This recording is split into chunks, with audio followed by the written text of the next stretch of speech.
Yesterday's class, what were the topics we have covered?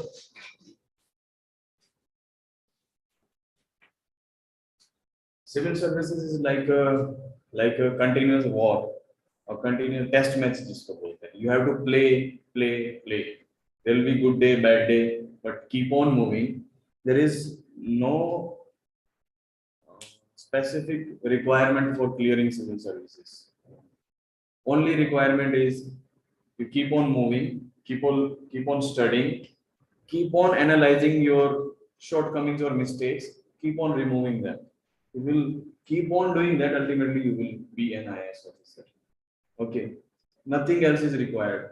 Whether you have scored, you were topper in your school or college days, whether you were the last ranker in your school or college days, does not matter.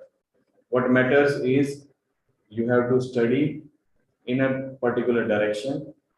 You have to analyze how you are moving. You have to utilize your personality, because every person has different personality. Somebody is moody, somebody likes this subject, somebody may not like this subject, somebody is comfortable with polity, somebody is comfortable with geography. So that you have to identify what is my comfort zone, what is my discomfort zone, and then you have to utilize your personality to achieve the target. That is the uh, beauty of civil services exams preparation. Okay, it is different for everybody. It is not the civil service preparation is same for him and for you. You two are two different personalities. How you are going to tackle this dragon, that depends upon you, right? So only thing required is whatever your personality is. Only thing required is keep on moving, keep on analyzing your strength, weaknesses. You use your strengths and weaknesses to take control of the subjects. Okay, and remove, understand, be aware every time. For example, yesterday some terminology, anti-Semitism or something I was telling. You should be knowing that I do not know this term. Okay, until I know this term, I will not be able to understand what was the essence of or character of Nazi policy. Okay, once you know this, then obviously your effort will be, I should know what is anti-Semitism. Then what was the essence of Nazi policy? Just an example, very small example. Similarly, in last prelims, in particular prelims or in my test series, I did not perform well in polity. I was good in modern India.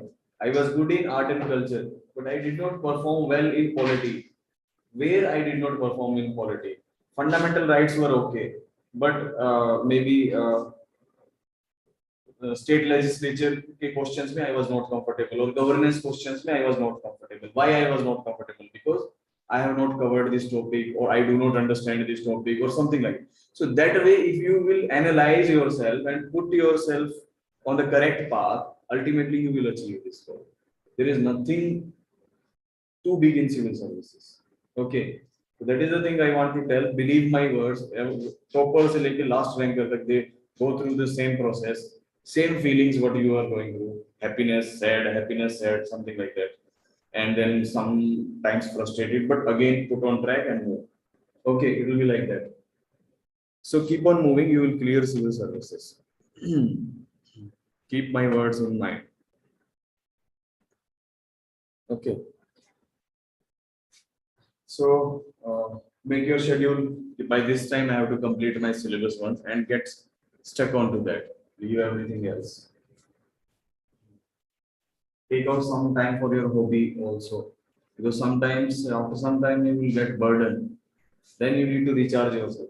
But it should not be in a week 6 days for a hobby and 1 day for studies. That should not be there. Okay. That is why hobbies are more important in your personality test also. They focus upon your hobbies. Okay, because hobbies are the things which recharge you on this big mammoth objective, right? Or goal. So last class, what are the topics we have covered? We started with Paris Peace Conference, right? 5 treaties were there.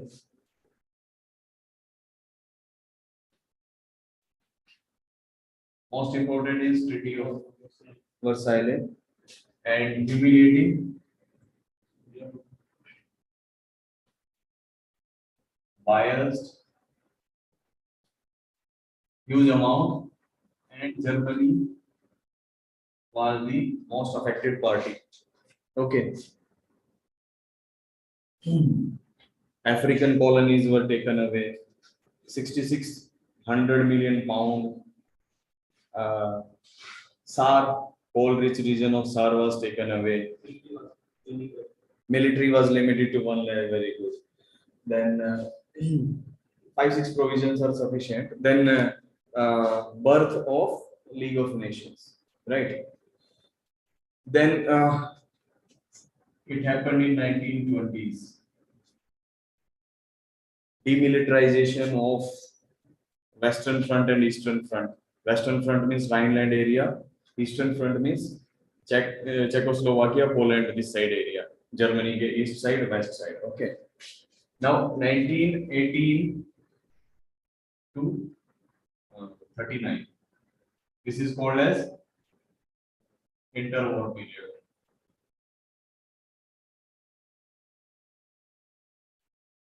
Because everybody knew Germany was humiliated, Germany unjust was done to Germany.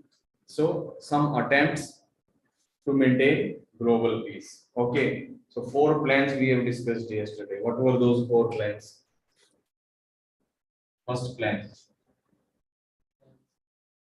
Travis plan. Second,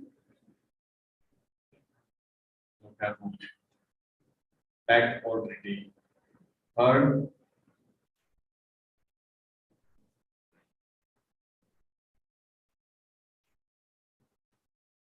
fourth,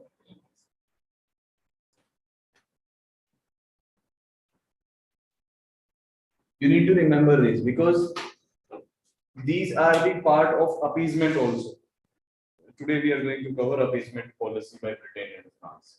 So all these things you have to mention as an example in appeasement question also. If any question comes on appeasement, how Britain and France followed the policy of appeasement, then you will mention all these things also.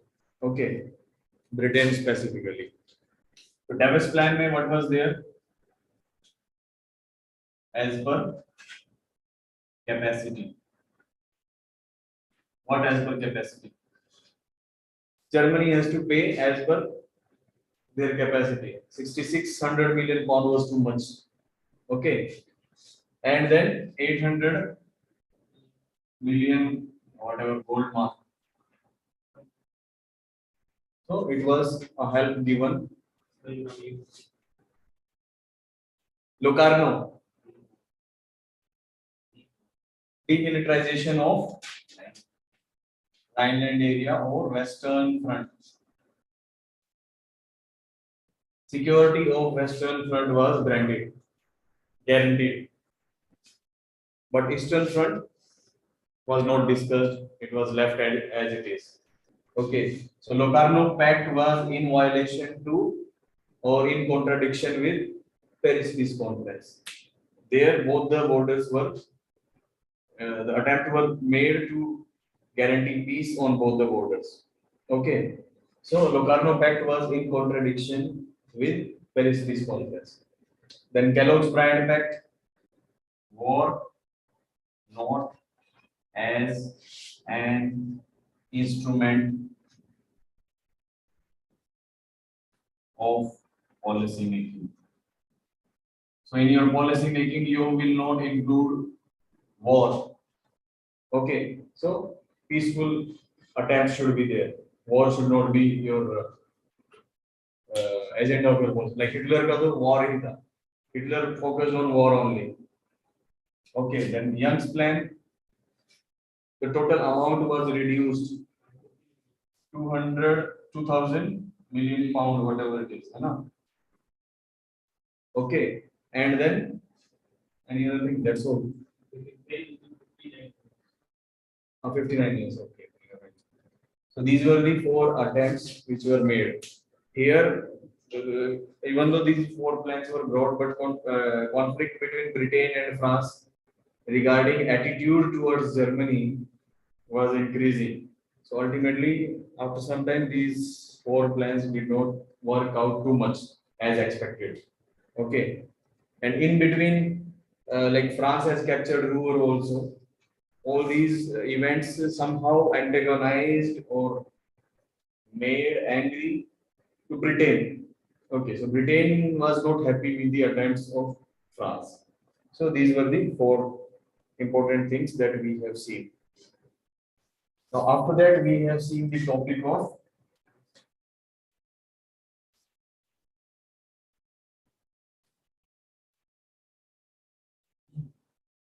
so one more revision you will do now. You will find it very comfortable. It's like a story. That's all. So what was the next topic we have covered? Rise of Hitler.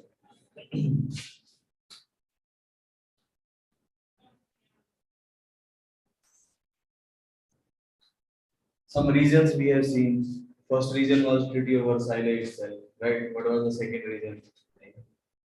Weimar Republic. Okay, it was a symbol of humiliation. Then economy of the time, very bad state.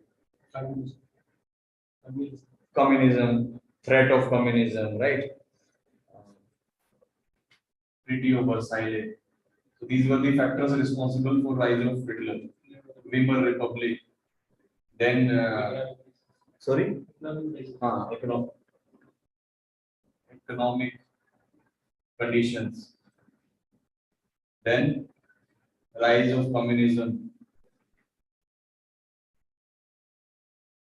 Then what else? Propaganda machinery of Hitler. What is propaganda?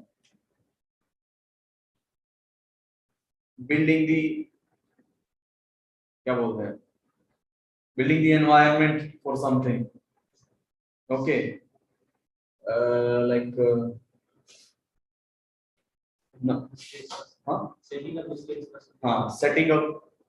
stage for something. For example, nowadays, Pakistan or China or whatever, only Modi can save us. Right? That is the things news channels are building up. He is the savior. International forum, we got so much of respect. Right? But actually, what is happening, we do not know. Then, last was Hitler's personality.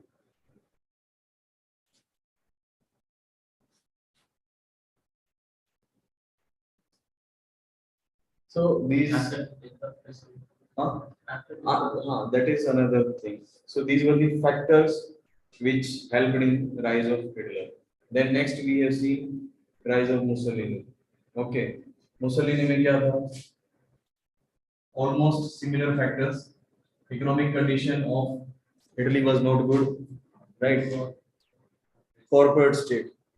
So Treaty of Versailles, one of the reason for rise of same similar. By and large, it will be similar only, right? That's no. These are the characteristics. Right now, we are seeing what were the factors which helped in the rise of Hitler or Mussolini. Okay. So economic condition of Italy. So Treaty of Versailles, what you will mention? What you will mention? Treaty of Versailles. Italy was ignored. Sorry, rather than Treaty of Versailles, you will mention is Paris Peace. Right. Okay. So Italy was ignored, even though it suffered so much of loss of soldiers, economic loss, but her interests were not taken care of. Okay. So that antagonism was there. Then similarly, political instability we have seen. Do you remember? Political instability. Many parties came and gone, but appropriate steps were not taken to stabilize the economy of Italy. So there was a vacuum there. Then again, threat of communism. Same point. That's all. I think that will be sufficient. Mussolini. Okay. Corporate system was his क्या बोलेंगे master stroke या his instrument to revive economy. Okay. So after this, we have seen corporate state system, in which three main points we remember. First was syndicates, 13 syndicates. All economic groups were divided in syndicates, 13 syndicates. Six for something, one for something, right? Self-employed, one group. Huh? Capitalist, laborers, and self-employed, right? Then we saw that some changes were done in parliament, lower house of the parliament. Some changes they have brought. Representation of the people was allowed. Then he brought labor charter. Before that, labor charter may duties were defined for capitalists or the industrialists as well as for laborers. Lockout and strikes के लिए some rules were framed like that. Then he divided the activities into corporations, 22 corporations, something related to primary sector, something related to secondary sector, and then tertiary sector, 886. Then some more changes in parliament. Okay, that you can see what were the changes. And finally, it helped in the revival of economy of Italy. Okay, so Italy became militarily strong after revival, and they also weaponized themselves. So these were the things we have done. After that, we have seen Hitler's foreign policy. Sorry, before this fascism we have seen, right? What is fascism? Wherever ism is there, ism, fascism, Nazism, so that is an ideology. Okay, if we say one person is fascist, so that is individual characteristic of that person. Ism is ideology. Okay, so fascism means a person who follows a particular ideology. What kind of ideology? Where he is extremely nationalistic, where he extreme state worship is there, and he does not listen to anybody. Want to have total control. Okay, no international or global brotherhood. My own nation should be first.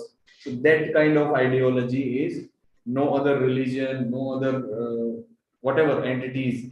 So that kind of ideology is called as fascism. Okay, and then we have seen the characteristic state worship, whatever I have called, extreme nationalism, totalitarian, total control, then anti-internationalism, all these kind of characteristics are there. Then anti-Semitism, the word Jews, yesterday Jews. So Jews we have seen, right? And the person who is having anti-thought against them, that is called as anti-Semitic person. Okay, so Hitler's foreign policy was anti-Semitic. So then we have seen Hitler's foreign policy. In Hitler's foreign policy, some of the characteristics we have seen. What were the characteristics?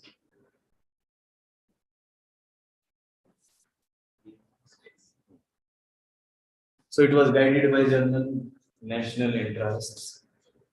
Lebensraum, we have used the word, right? 5-6 keywords you remember in this policy. One is national interest, German national interest. Okay, we want to make Germany as a superpower. Okay, so these are the characteristics. We are talking about characteristics. Next will be the moves. Okay, so if you have made the notes of Treaty of Versailles, you can add one more point. Next slide, I'll tell you that one more point that you can add in the provisions of Treaty of Versailles. That humiliating provision for Germany, no? In that one more point, Danzig port arrangement was also done at that time. I'll tell you what exactly was the issue. So it was guided by German national interests. So he wanted to make Germany as a superpower. Hitler emphasized on production of war goods, making Germany militarily superior to any other nation. Okay, his foreign policy was pragmatic, tactical, and radical. Pragmatic means, what do you understand by pragmatic? Pragmatic. We say na that guy is very practical, है ना? And we say that guy is very emotional. There are two different terms. Pragmatic means very realistic. Sometimes we see ki somebody is driven by passion. Okay. Here Hitler was also having some kind of passion. Passion means anti-Semitic. He hated Jews, right?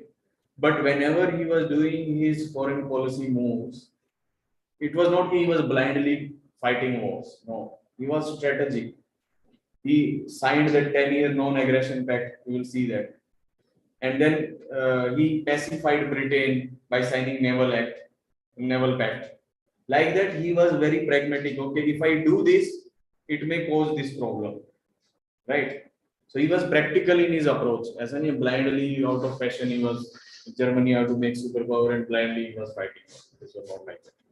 So that he was very pragmatic in his approach, tactical in his approach. So before invading Poland, he thought of shaking hand with Russia. Okay, so that is a tactical approach. Otherwise, Russia may get a wrong sense. He has invaded Poland, next he will invade us also. So to pacify, to make himself safer, he shook hand with Russia. So that way his foreign policy was tactical. Then militarism we have already seen. Anti-internationalism, obviously my country is the best. Rest of the world go to hell. I don't need you. So that is the essence of anti-internationalism. Expansionist, obviously we have seen Czechoslovakia, Poland, everywhere he was expanding. So his foreign policy was expansionist in approach. Expansion is expand karna, right? And he was guided by the concept of Lebensraum. Lebensraum means living space. He was of the opinion Germany is too small for its population. So he needed more space. This side he wanted to cover up to Russia. Russia se aage Ural mountain range is there. Okay, he wanted to cover up to this point. Similarly, this side also.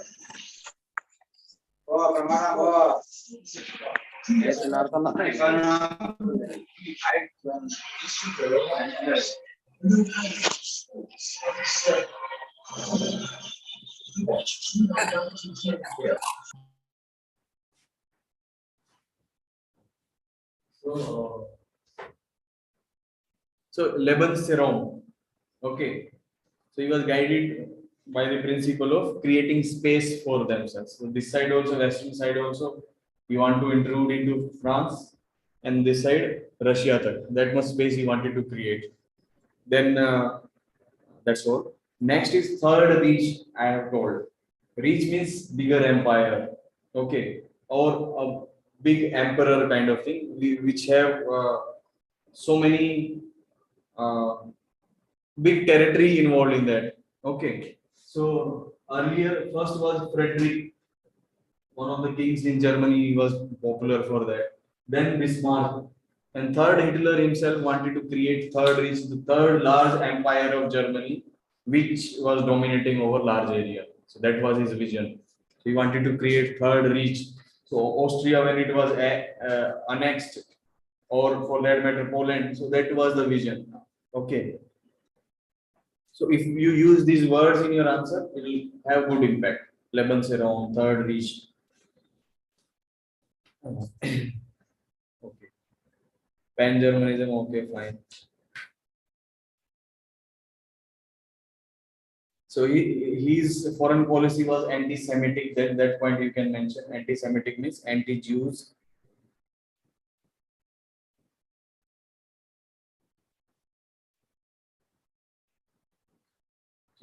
So some of the characteristics of Hitler's foreign policy. Now, what were the moves he has taken? What were the steps he has taken? We'll do it again. Yesterday we have already done. Let us revise it again. So first thing what he has done, 1932-33 May World Disarmament Conference was organized by League of Nations. World Disarmament Conference. The first thing Hitler do, when Hitler came into power, he became chancellor in January 1933. So first thing is boycott. The better word will be withdrawal. Boycott so means complete boycott, rather withdrawal means coming out of that. Okay, so withdrawal from World Disarmament Conference. So we will not make weapons. So that was the conference. That was the agenda of the conference. He said, "You see, France, Britain, everybody is doing. We have to secure ourselves. You guys are taking care of your own interest. You're not taking care of our interest. So we don't agree with your proposals. We don't want to be part of you." So he came out of it. World Disarmament Conference. So this was the first time he defied the world with some of the steps. Then 1933 May, he came out of League of Nations also. First World Disarmament Conference and then League of Nations. So League of Nations ka failure started from 1931. Even before that. In fact, from its birth itself. We have seen if the question comes why League of Nations failed. First thing is it was formed through Treaty of Versailles, which was unjust, which was biased, which was humiliating for Germany. So League of Nations had pressure of proving itself impartial, just, right from its birth itself. Okay, every time it has to detach from Treaty of Versailles. Then initial few successes were there. After that, whatever other shortcomings, it did not have its own army. Okay, it had to arrange, and that too, there was no obligation on the nations. The arrangement was if some country is willing to contribute with the army, they can. So willing means nobody will do that. So they kept on crying. Similarly, 1931 May, Japan attacked Manchuria. League of Nations was warning him, Japan, and if you will attack, you will be taken care of. But they could not arrange army; they could not stop that. So Japan invaded. Then Italy annexed Abyssinia, 1935. Abyssinia. Before that, Hitler came out of League of Nations, right? Mussolini also came out of League of Nations. So the credibility of League of Nations was shattered. So Germany came out of League of Nations. Now, as these two acts were kind of defying acts or were sending message to the world, they have some plans to do. Germany is having some plans to do.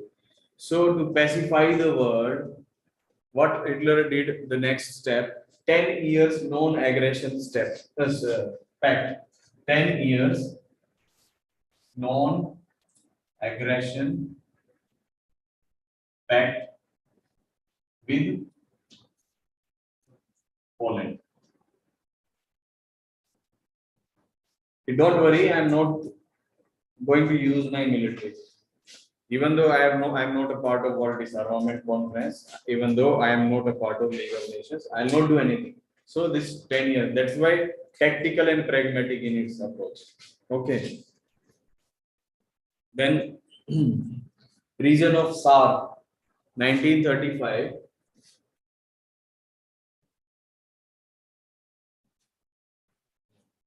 Saar, which was oil-rich region, and it was taken away by France. So it was integrated in Germany with plebiscite.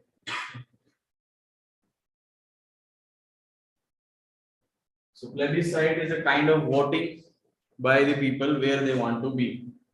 Okay, right now I'm not exactly defining this term. There is slight difference between plebiscite and referendum. We'll see it later on. But by voting from the people, it was decided that they will be part of Germany because most of the population was German population, German race. So region of Saar was integrated with Germany.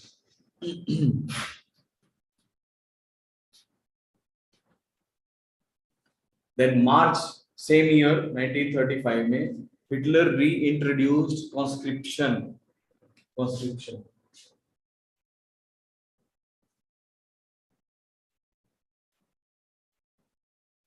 Conscription. Conscription is compulsory military service by youth. By doing so, he was enlarging the base of military, right? So it again sends some kind of signal. Okay, he is enlarging his army. He is recruiting huge number. So he is making his army bigger so that he might be planning something, some kind of message it sends. So conscription, but justification was other countries were also doing. France was also doing like that. So that was the justification. So not much hangama at that time. Uh, so by this way, unemployment and this is the justification. By this way, unemployment was also taken care of, and Germany became major military power.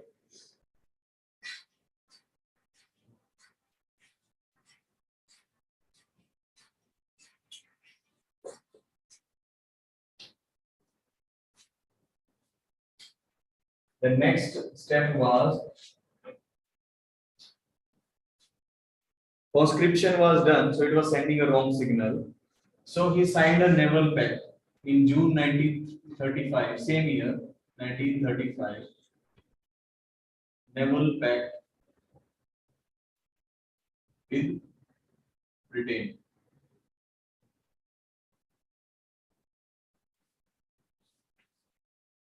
He said, I'll keep my navy 35% of your strength.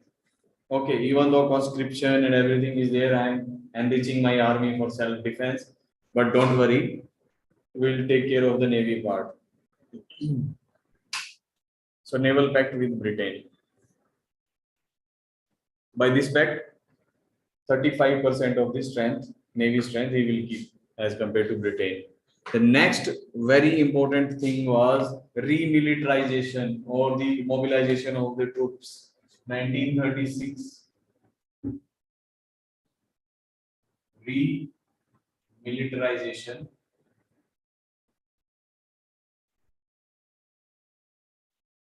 of Rhineland area.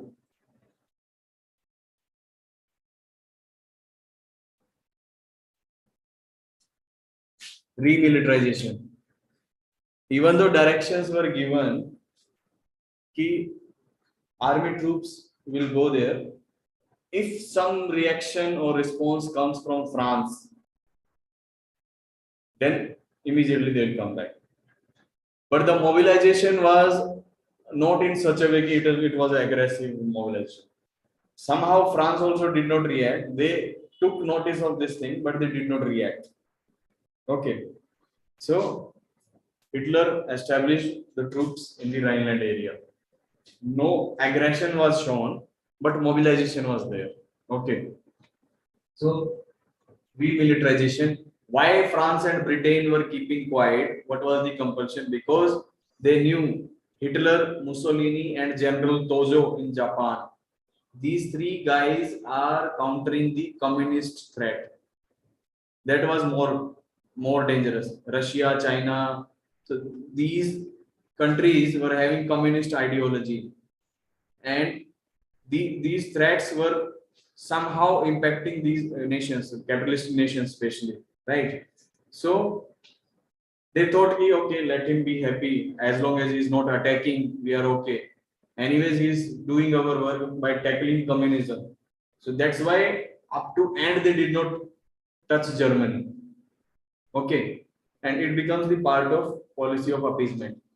Okay, so remilitarization.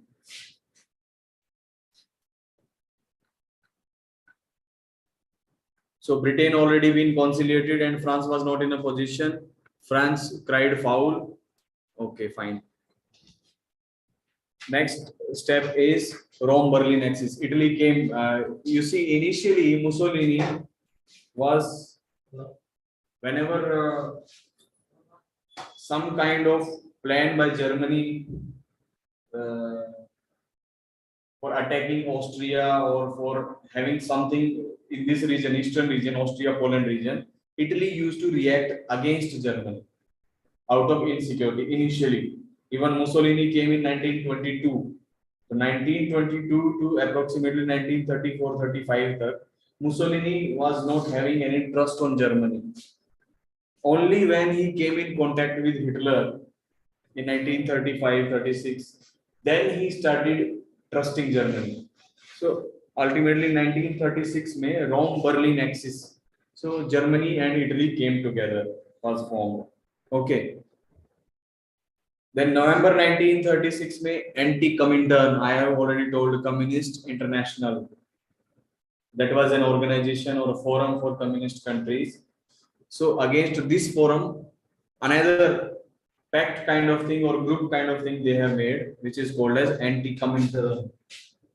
1936 anti-Comintern. Okay. So obviously it was against Russia, China mainly, right? Against communist powers.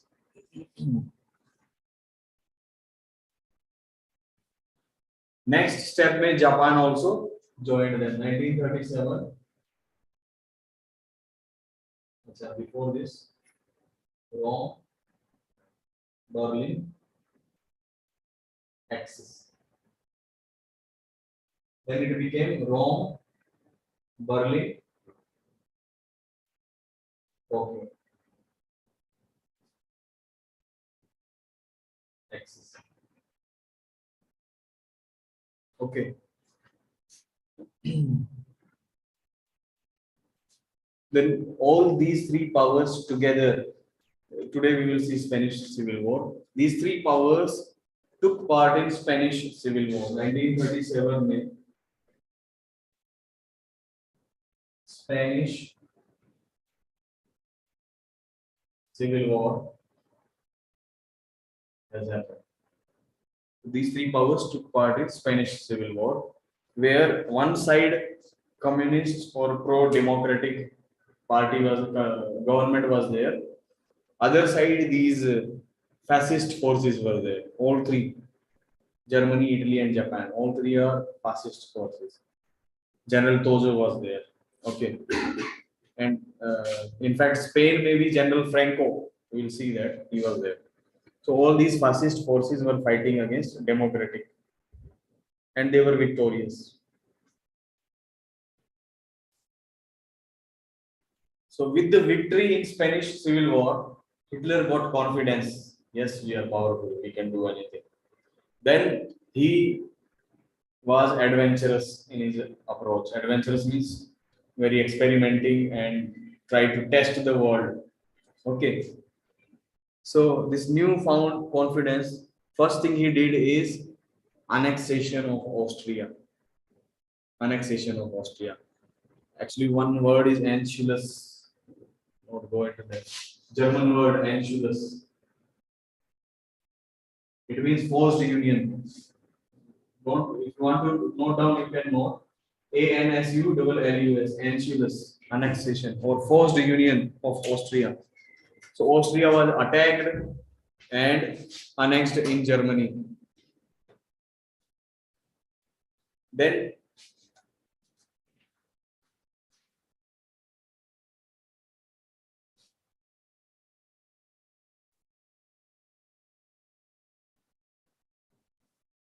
the most important thing was which send a wrong signal. When we will see the reasons of World War II, we will see there will be one heading called as miscalculation on the part of Hitler or miscalculation on the part of Britain and France.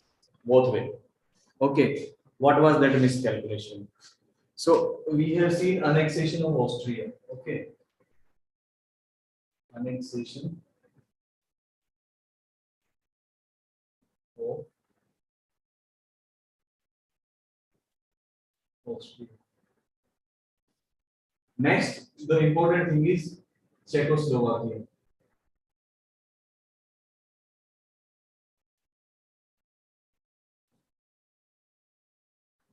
After World War I, Czechoslovakia was a separate state. Some of the territories of German race and Austria, some of the races were clubbed with Czechoslovakia. So one of the regions of Czechoslovakia was, for example, this is Germany, Czechoslovakia was something like this. So this region, especially surrounding region, this region was called as Sudeten land. This is Czechoslovakia.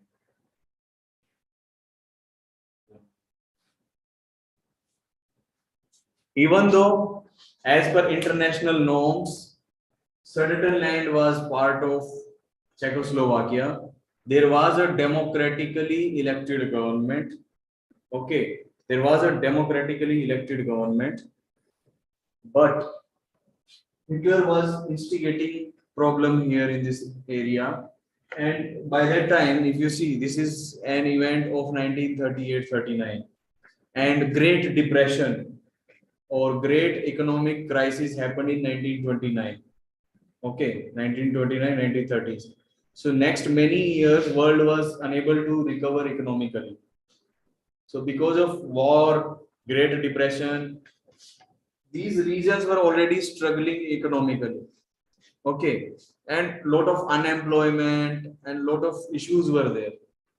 Now, problem in this region was the youth here, youth or the people in this Sudetenland region, they were saying the Czech government, Czechoslovakian government, they are taking care of people of who are native of this place, but they are not taking care of us.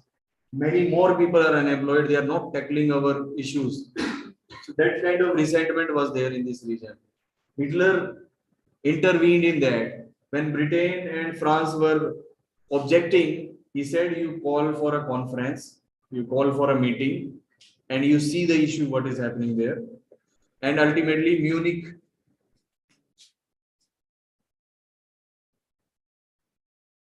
one meeting was called. In that meeting, ultimately Hitler was able to convince Britain specifically, this certain region should be given to me. Rest of the things I am not asking, because they are not taking care. They are Germans. I have to take care of them. So this is called as Munich Pact. As per Munich Pact, certain land from Czechoslovakia, which was a democratically elected government, Czechoslovakia was forced to give his own territory to Germany by other world powers or European powers. So it was an important event where Hitler got to know, okay, now whatever I'll ask, they have to agree. So I am smart enough, something like that. Okay, so Sudetenland, he did not have any legitimate right, even though Germans were there or whatever, but it was a part of Czechoslovakia. He did not have legitimate right here, but world agreed to his demand. Okay, so he misinterpreted this event. How he misinterpreted, next event we will see. Okay, here he did not have legitimate right. He was just raising the cause. For example, today India start raising the cause of Bluch people, Baluchistan. The Pakistan government is discriminating the Bluch. Okay, so it does not mean कि भाई पूरा world बोले कि आप बलूचिस्तान को निकाल के India को दे दीजिए, right? It does not mean that. So same happened here. Sudetenland was Czechoslovakia was forced to give Sudetenland to Germany. Okay, so Hitler sensed it wrongly. The next thing was, after that, full Czechoslovakia was annexed by Hitler. Okay, because of these disputes and all, ultimately he annexed full Czechoslovakia because he was trying and testing. If I go one step ahead, how world will react? Nobody is reacting. I'll go one step more ahead. So then he annexed Czechoslovakia in 1938. 39.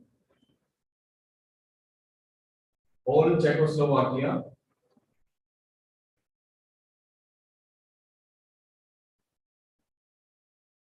Annexed. This was a wrong move. Okay.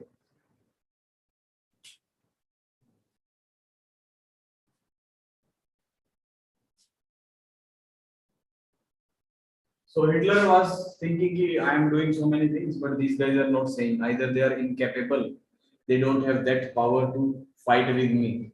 Okay, and I am the strongest. That's why they are abiding by me. So that was the perception.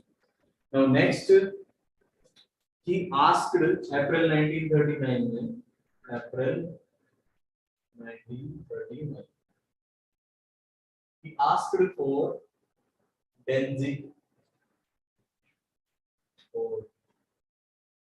and Polish corridor. These are the two words you will use in your answer. Danzig port and Polish corridor to be a part of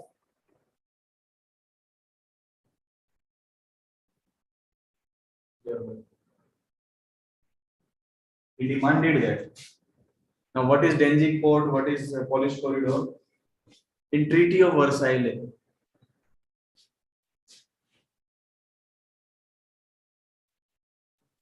this is Germany.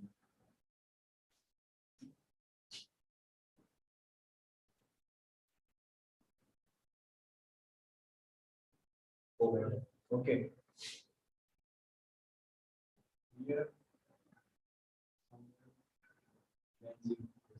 So economically, strategically, this port was very important, and there was some kind of small corridor connecting these regions, which was called as Polish corridor, like our Siliguri corridor, which is connecting us to Northeast India. Okay, chicken neck. Last class I have told here. So like that, some small strip of land was there, which was connecting this region. This basically this was East Prussia. Germany was integrated in Prussia. So some of the region, this portion was called as East Prussia, and one port was there, Danzig port, and it was connected through this corridor, which is called as Polish corridor. So what happened? Treaty of Versailles में this region, Danzig port and Polish corridor, were taken out of the control of Germany. Okay, so it were given under the control of Poland. Right? It was not under the control of Germany. During Treaty of Versailles, it was taken, Danzig port. Now, what happened? Here, Hitler was thinking it is my legitimate right. It was part of me. It was taken away from me. If I ask for this, world should agree with. Even though Sudeten land and that area, he was not of that opinion. But here he was thinking the world should agree with me. Okay. So when he proposed this, it was not agreed by, because he has already annexed Czechoslovakia. It was not agreed by Britain, France, and other European powers. So when they did not agree, it was thought of attacking Poland. And the next step was attack on Poland. And then World War II started. When he attacked on Poland, Britain and France declared war on Germany. And then other powers started entering in. Okay. So obviously Italy will come into picture, then Japan will come into picture. So like that. So then World War II started. So Danzig port and Polish corridor were the reason for his attack on Poland. So these were the foreign policy moves. Now related questions are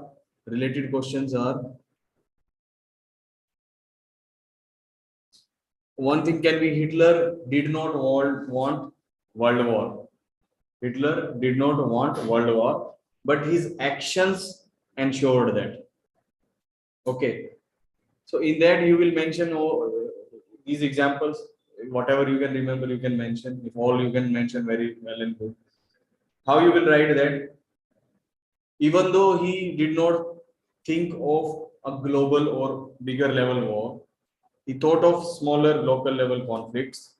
And during his foreign policy, in his foreign policy moves also, he used to pacify Britain specifically and other European powers from time to time, naval pact and two, three events he has done. No?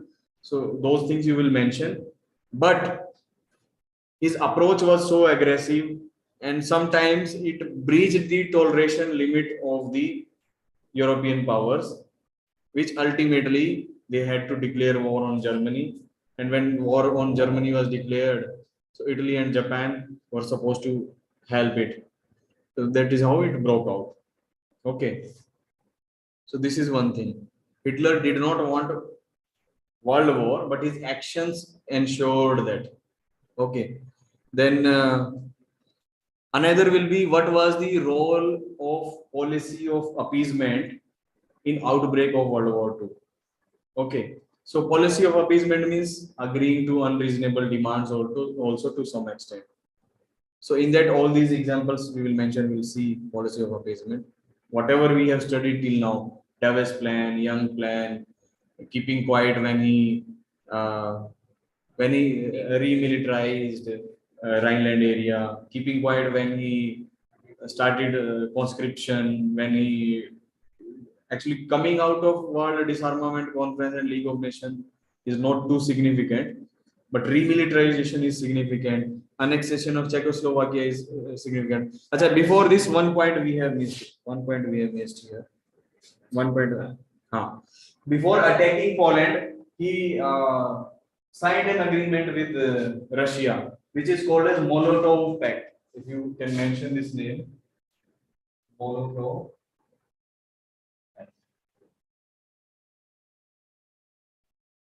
It's called as Molotov Pact. He signed with Russia ki will not disturb you. Let us attack Poland. Okay. And under this pact, they said ki I'll attack Poland, and when I conquer or annex Poland, half of the portion of Poland you take, half of the portion I'll take. Russia. That was the arrangement. Okay. So next is the policy of appeasement.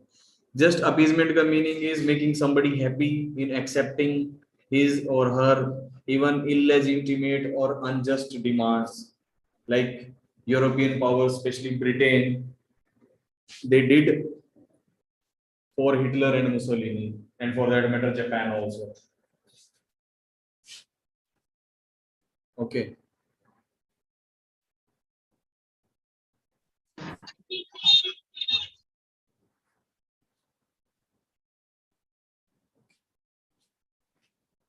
So appeasement refers to the acceptance or approval of unjust, illegitimate, wrong demands of a person or a group or a nation. This policy was pursued by Western democracy, especially Britain, particularly France to some extent because of the threat of communism and other factors. From 1920s to 1939, interwar period, with respect to Germany and other fascist forces also. Basically, for Germany, other fascist forces means Italy and Japan. Basically, two phases were there. One was silent appeasement up to 1937. After that, active appeasement. Short form I have written POA. POA. So, what were the reasons? So, there are two questions. First is, what were the reasons why policy of appeasement was followed by European powers? Okay, this is one. Secondly, was what were the impacts? Impacts to say World War happened, or to what extent policy of appeasement contributed in World War II. So whatever Hitler's actions are there, that were because of policy of appeasement being followed by European powers. It gave Hitler and Mussolini and Japan some space to experiment, and they misunderstood this as acceptance of the nations, and they went ahead going reaching limits again and again. Okay. So policy of appeasement was the result of circumstances prevailing in Europe during that time. World War One left Europe devastated. Human cost and economic cost was huge. So Western democracies were convinced that another war will deteriorate the European environment and it should be avoided at any cost. So anti-war sentiment or anti-war environment was there in 1920s and 1930s. They realized their mistakes at Paris Peace Conference. This conference was not balanced. The treaties were not balanced. So we should do something to balance the equation of Europe. We should do something to maintain peace. They started believing that some grievances of Germany are genuine, like fuse war reparation. And there was, I have used one term, war guilt clause. Treaty of Versailles, we have used this term, war guilt clause, meaning Germany was solely responsible for World War. Okay, so Germany is guilty for World War. So, and huge war reparation was put on that because you were the responsible entity. So they realized that some of the grievances of Germany were genuine. Now, why I am alone? You were also party for World War One. So this was one factor. Second thing is now the European powers were not prepared for another war. Militarily, they were weak. They have lost so many soldiers, so many resources. So they were not militarily prepared. So military unpreparedness of Western democracies also forced them to follow policy of appeasement. The growing fear of communism, right? So that you can justify because these are the capitalist countries. If communism will come in their countries, it will distort the power structure. And so these countries were fearing communism to spread. To counter spread, they follow the policy of appeasement. It was believed that Germany and Italy can act as a bulwark or as a safety wall against communism. Okay.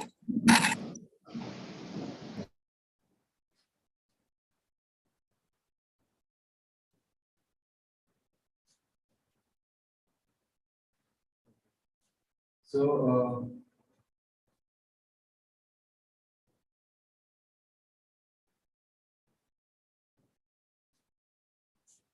moreover, revival of German economy, many a times we have seen, revival of German economy was beneficial for Britain because it will provide them a market. Okay.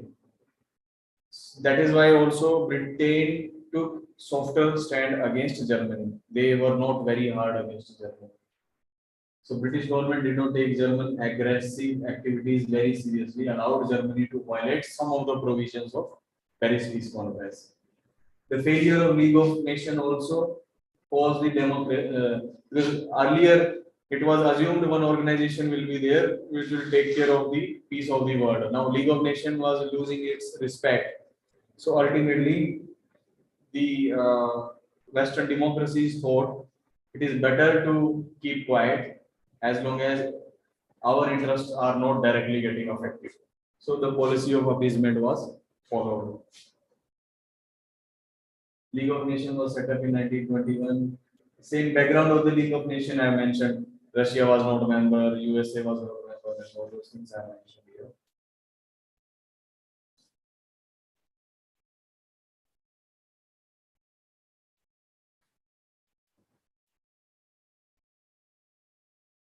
One more point you can write. At that time, Chamberlain was the Prime Minister of Britain.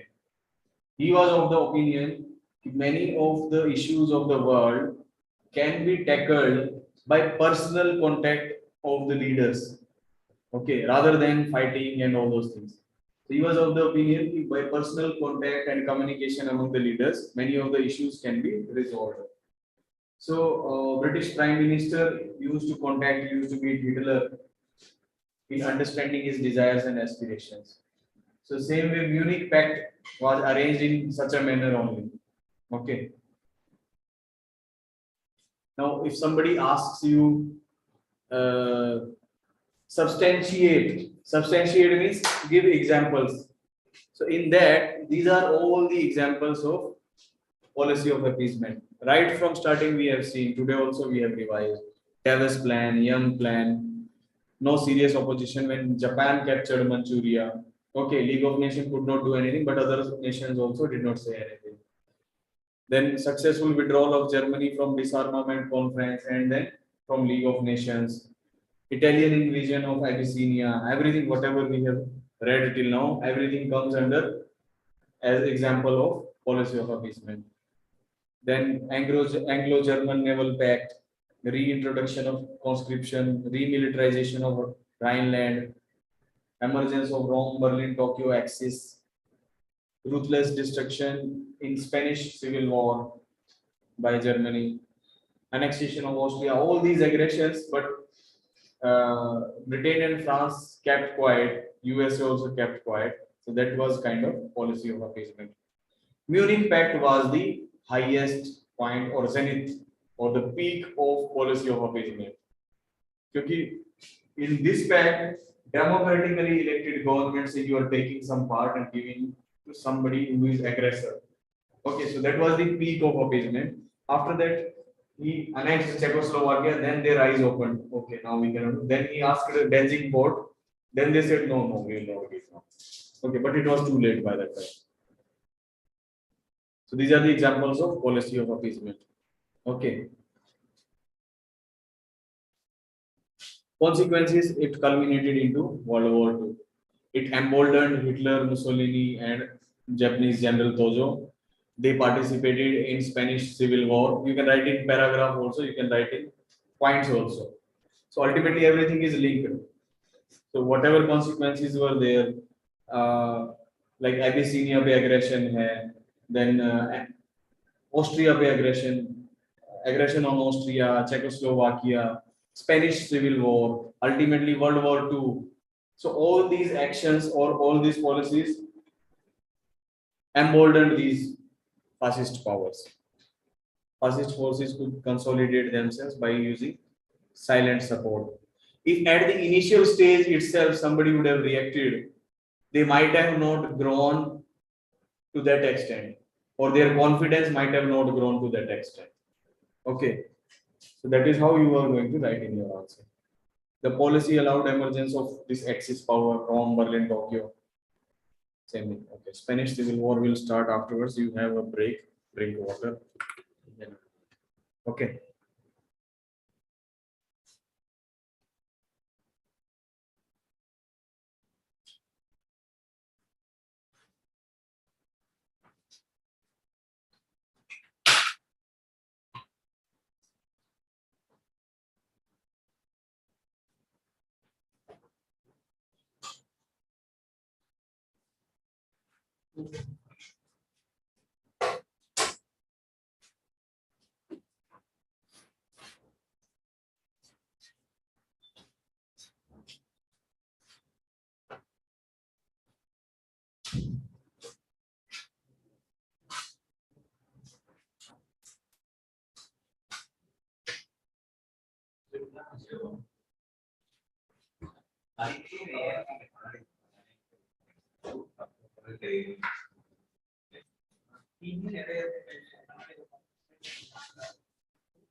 So we talked about Spanish Civil War.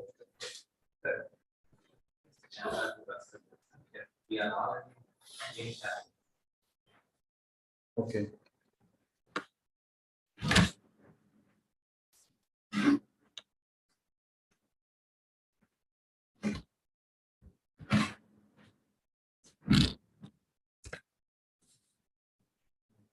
They will be able to see that.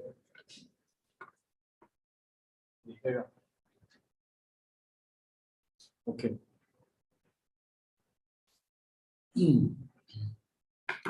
So just before World War One, we have seen annexation of Austria, annexation of Czechoslovakia, and then annexation of Poland. So during this time, another event has happened, which was one of the most important events, where the fascist forces took part in the war. This event is Spanish Civil War. It was fought between 1936 to 1939. On one side, Soviet supported communist or democratic regime was there. On the other side, military General Franco, and other fascist forces were there. And this Soviet supported government was also silently supported by Britain because it was kind of pro-democratic, even though having some kind of communist outlook. It was not completely communist outlook, but whatever economic policies it has followed, those policies were likened by Russia. So tilting towards communism. That's why Russia was also supporting. And then Britain, because it was a pro-democratic government. And the other side, General Franco, Hitler, Mussolini, General Tozo. These powers were there. Now, this war happened because of their internal conflicts. So what was the conflict?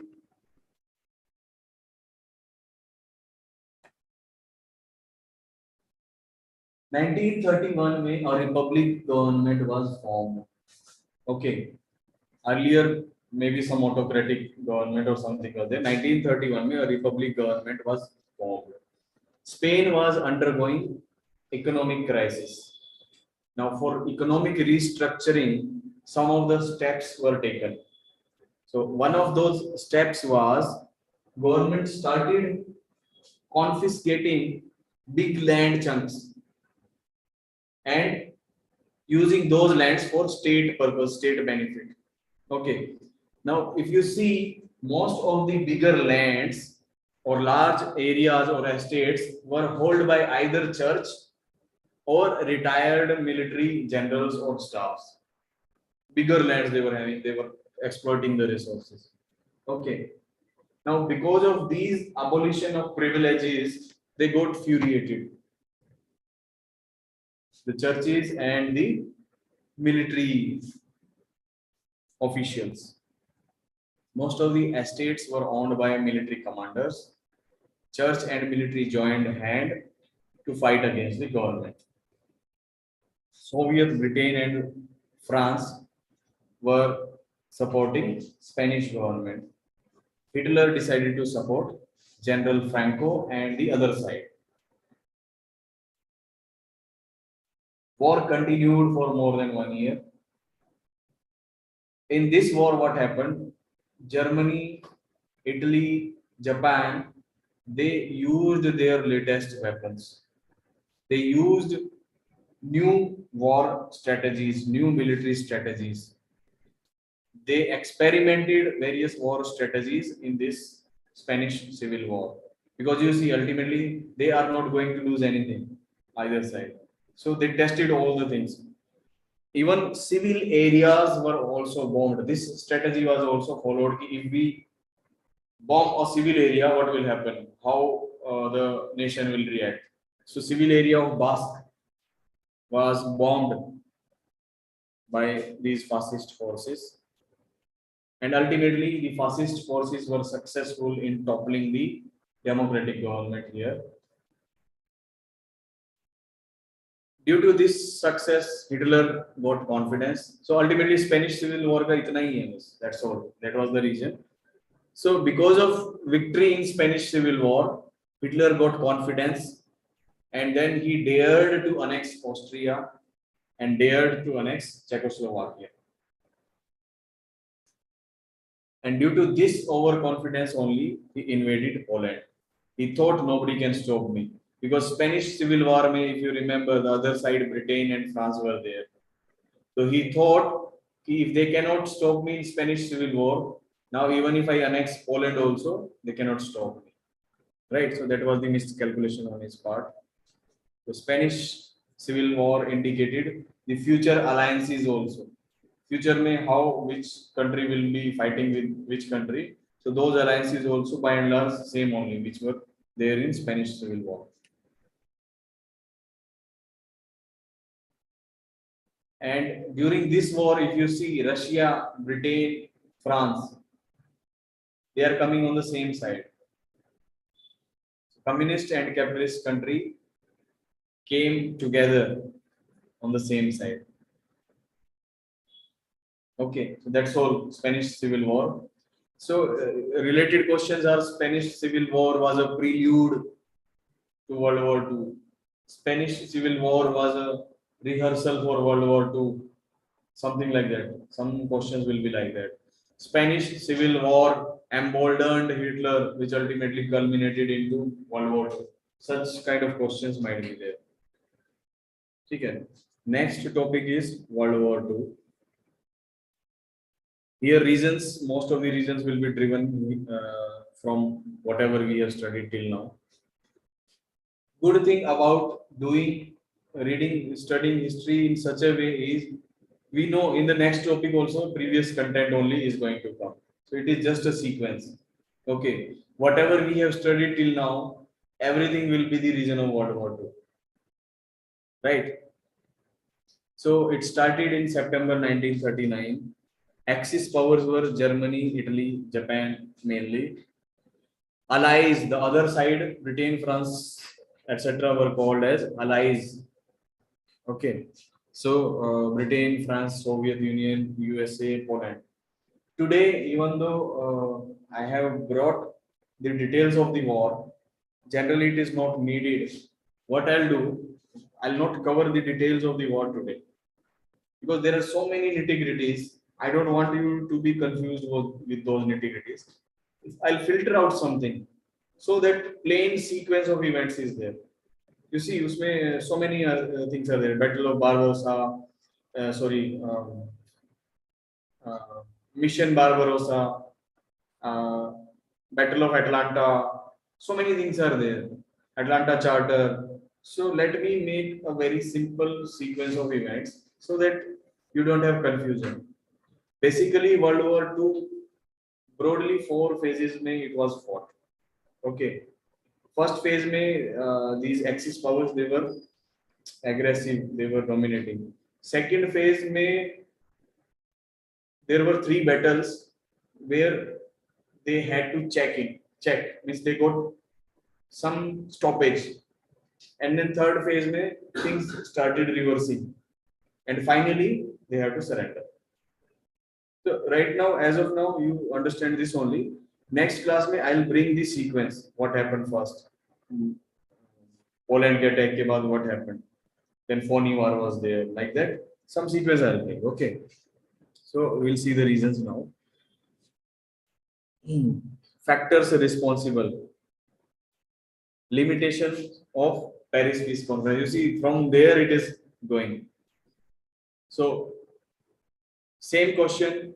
The war which started in 1914 never ended. It ended only in 1945. So, again, limitations of Paris Peace Conference. Emergence of radical nationalist forces. Germany, Italy, Japan. Failure of League of Nations. Same points. Role of economic crisis. Policy of appeasement. Spanish Civil War. Miscalculation on the part of Britain. So, policy of appeasement, may you will tell that they thought Hitler is countering communism, but with Molotov Pact they were baffled. Molotov Pact means pact with Russia. Okay, and another miscalculation was they thought by giving Sudeten land, Germany and Italy will not have war. They will avoid war. To avoid war, only this Sudeten land was given. Okay, but it was miscalculation on their part. Next, he asked Danzig port. When they say no, then he attacked. So it was a miscalculation on the part of Britain and France. Similarly, and you see, till now they were appeasing them, and suddenly they declared war. When he attacked Poland, suddenly they declared war. So it was an abrupt renouncement of policy of appeasement. Okay. Threat of communism was another reason. Because of that only they were using Hitler and Mussolini as a wall. So like that you can mention. Miscalculation on the part of Hitler. What was the miscalculation on the part of Hitler? Various miscalculations, especially end में. Sudeten land पे he did not have much legitimate right, but it was given by democratic powers, European powers, by taking out from a democratically elected government. Okay, so Hitler miscalculated it. How, even though he was not having legitimate right here, he was given this. So he was expecting when he will ask for Danzig port and Polish corridor, it will be given because there he has a legitimate right. Do you understand what I'm saying? So it was a miscalculation on his part. When it was not given, he attacked Poland. He should have assessed the situation at that time. So these were the regions. Just smaller points may I have mentioned. You can describe in detail or to whatever extent you want. And a lot of content is there. Now, after effects of World War II, इसमें nothing is there. Reasons, background already prepared. What were the reasons? What was the background? Policy of appeasement, everything is there. Now, only thing will be the specific events that have happened in World War II. Pearl Harbor is one of them. USA entry was late. Okay, that we will see. I did not bring it today. Next class, I'll explain it before going ahead. Okay, just 5, 6, 7 points we will remember. उसमें military U-boats, so many things are there. Germany ने भी U-boats use किया था. Then military and Navy was used. Air Force and Navy was used to some extent. Then 2-3 operations were there. Operation Barbarossa, Operation Britain, something like that. 2-3 operations were there. Those specific terms only we will remember. So after effects of World War II, what were the after effects of World War II? Germany was defeated. Okay. Italy was defeated. Italy was first to get defeated. Germany was second to get defeated. Japan was last. Hiroshima and Nagasaki. Okay. The bomb on Hiroshima and Nagasaki was dropped not because Japan has to be controlled. In the fourth phase, as I am telling, first phase में these fascist forces were aggressive. They got some success. Second phase में their success was checked or stopped. Third phase में they started getting defeated. Fourth phase में surrender was there. So in fourth phase, Japan was already in the situation that ultimately they will leave. But in the fourth phase, Russia was moving aggressively. Third phase में Germany attacked Russia. To some extent they intruded, but somehow Russia managed. And because of winter in Russia, by that time it was December. So chilling winter, -38 and all those things were there. So supplies were not there for Germany. Okay. So Russia somehow could tackle Germany. And what happened? Counteraction. So Russia started invading or backtracking them. So Russia was aggressively moving towards Western Europe. You see, Russia is on this side. Western Europe is on this side. It was aggressively moving. What happened when Germany attacked on Russia? Stalin was the president. Stalin asked USA, Britain, you open second front here. You divert the attention of Germany. Okay. But they did not open. 1942 में Germany attacked Russia. For 2 years, Russia had to struggle. So for 2 years, they did not open this gate. By that time, somehow Russia managed. Later on, when he was countering them, later on it was opened. And then he started moving ahead and aggressively was capturing, annexing territories. So Western countries were afraid that at this pace, ultimately Russia will be dangerous for us. Okay. To send that message, they dropped those bombs. Japan was already in the stage of quitting the war. To send that message, don't dare to move ahead to Russia, those bombs were dropped. That is one of the theories. He was their ally. There are political calculations also. Russia पे bomb drop करके Germany fully they can concentrate that side. And in such a situation, why they will kill their own partner? Okay. So just to send a signal that we have something, we have nuclear weapons, so you maintain your limits, right? Even though you are our partner. Japan anyways was their army enemy, so it is better to kill two birds with one stone. So that we will see. Cold War may, this is one of the reasons of Cold War. Okay. So after effects were enormous destruction. Anyways, any world war, enormous destruction will be there.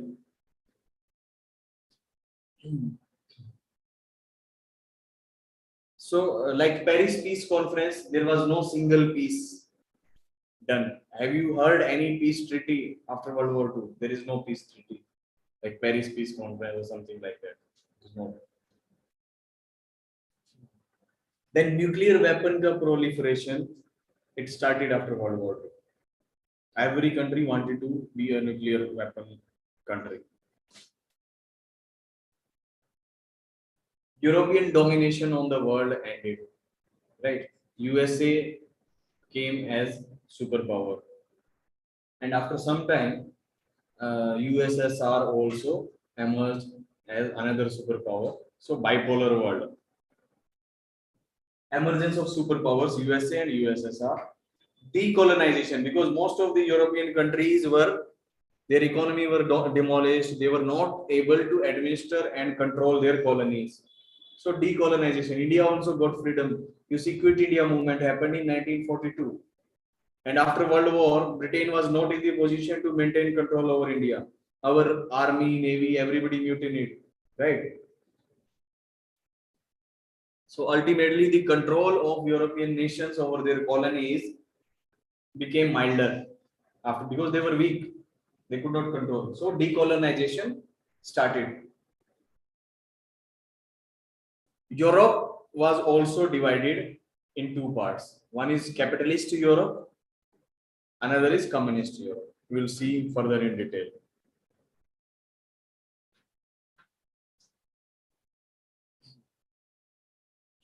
Cold War. Cold War started between capitalist bloc and communist bloc. We will see what is Cold War. And the birth of UNO, United Nations Organization. Okay. So these are the after effects of World War II.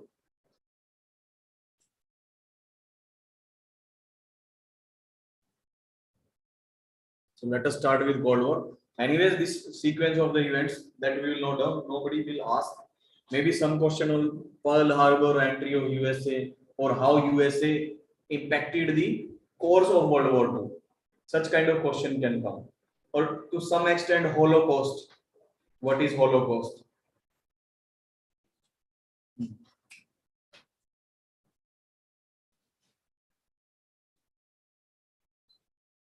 Holocaust. Ethnic cleansing. Okay. So at the end, around the end of the war, Germany especially took special measures to wipe out Jews population or other non-ethnic population in Germany by using extraordinary means. So this event is called as Holocaust. Around 5 to 6 million, means 50 to 60 lakh people were killed by Nazi party out of suspicion, out of hatred, or whatever it is. Okay. So that phenomena is called as Holocaust. They were put in gas chambers, they were persecuted with the guns, bache, like kids, women, men, unproductive men. Some of the men, productive men, they used to use for labor. Rest unproductive, they used to clean. Like that, many people were killed. So in this book, there is one photo also. Hundreds of thousands of bodies are lying, bodies of Jews.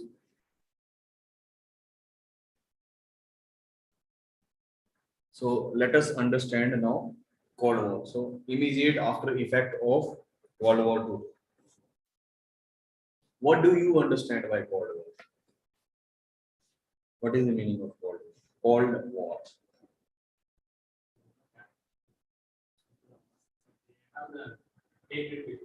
Hmm. So they will not fight directly. Some military war will not be there. Indirectly, competition, indirectly, struggle, conflict will be there, right? Proxy conflict will be there. So basically, Cold War was war of two ideologies. One ideology was communism, another ideology was capitalism. So, brief of communism, I have told कि the resources belong to each and every person. Okay, so that is just a brief of communism. Resources does not belong to one particular person or one particular organization. Capitalism means market forces, profit, individual can earn as many resources as possible. So that is the ideology. So business ideology. So there is nothing called as exploitation. There are only two entities, customer and the businessman. So that is the essence of capitalism. Okay. Private property, concept of private property. And communism is concept of public property or the common man's property. There is a slight difference between communism and socialism that we will see when we will see the ideologies. So India is a socialist country, right? Actually a mixed economy nowadays, but our aspiration is to be a socialist country. This word has been added in our preamble also, right? So it was a silent, undeclared war.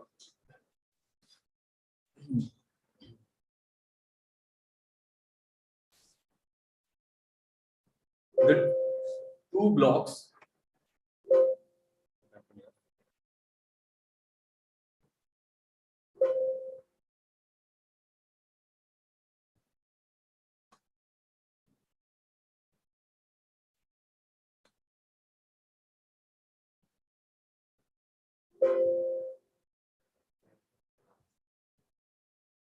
Acha, okay. Oh, I did not see that.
Okay. So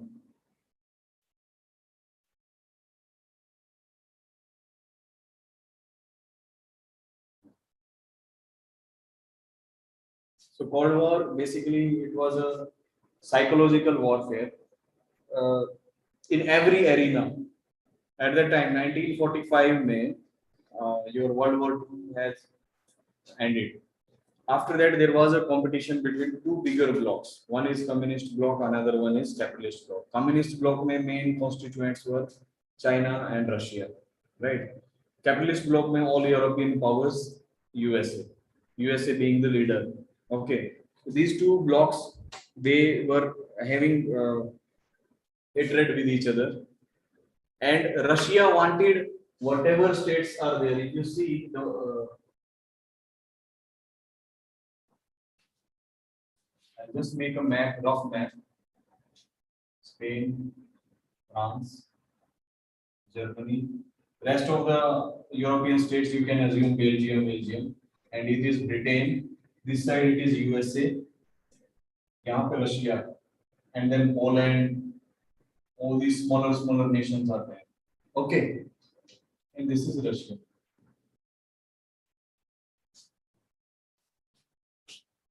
this side China आ जाएगा ऊपर कहीं पे. Okay. Eastern side if you will go above India, China is there. Now, Russia wanted to increase its influence on the western side. Communist influence. Capitalist influence they wanted to increase here. Okay. So there was a conflict between these two ideologies. They tried to engulf maximum countries under their ideology. So in that there was a mutual competition between them. Whenever Russia, for example, having some kind of agreement with the neighboring nations, similar kind of agreement will be on the other side, or some kind of financial aid is given by these capitalist countries for development of these nations.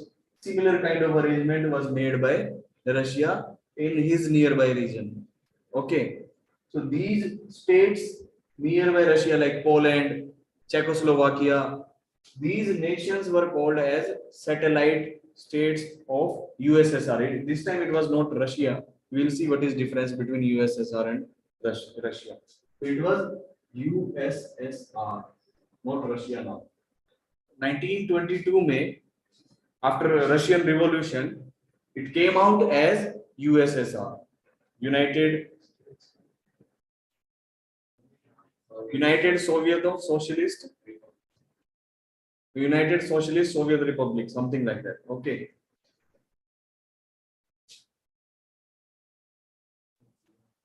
Huh? Sorry, Union of sorry, Union of Soviet Socialist Republic. Check करो यार जरा. Okay. So Socialist republics. Union of Soviet Socialist Republics. So socialist element is there. Soviet are the small entities. Russian में small entities like our municipality. So like that, Soviets are the small regions. Okay, Union of Soviet Socialist Republics. So both the parties were trying to extend their influence.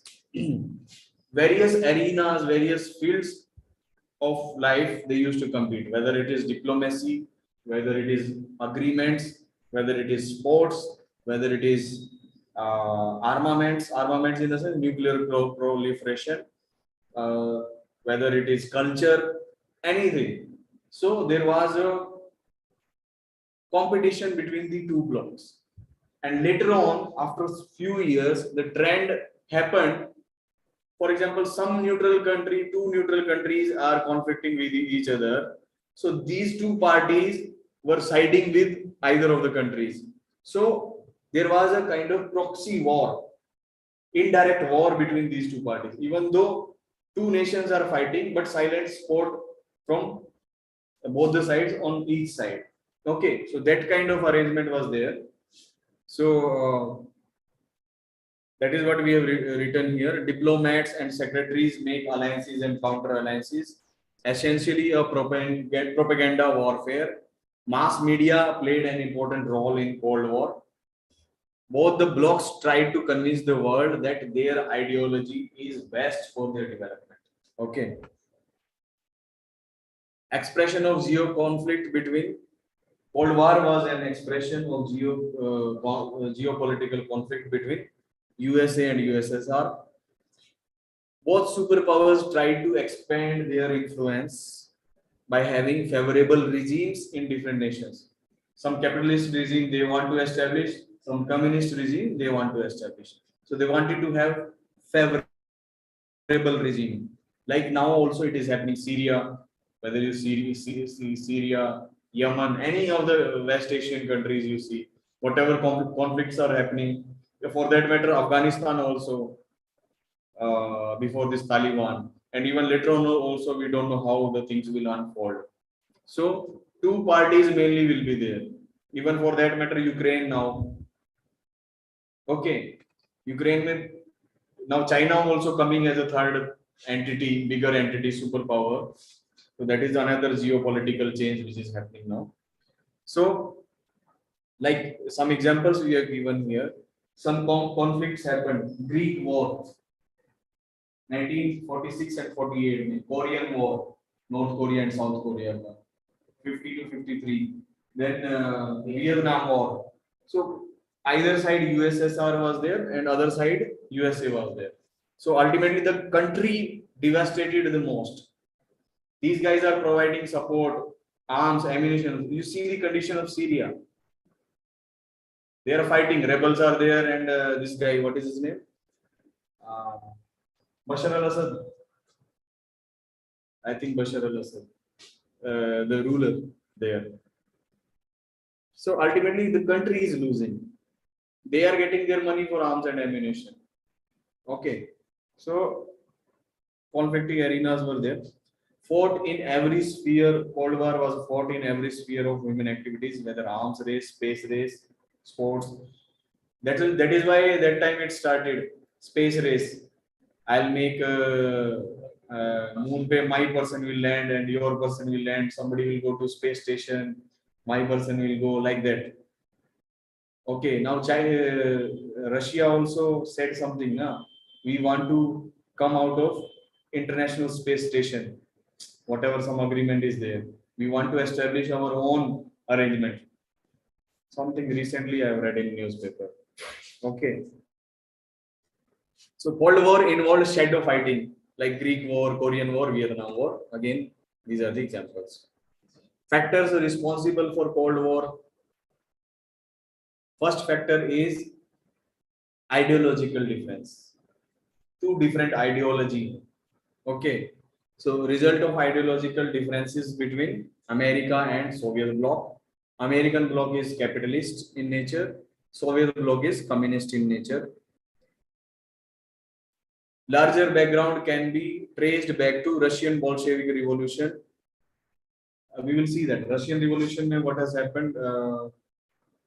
There was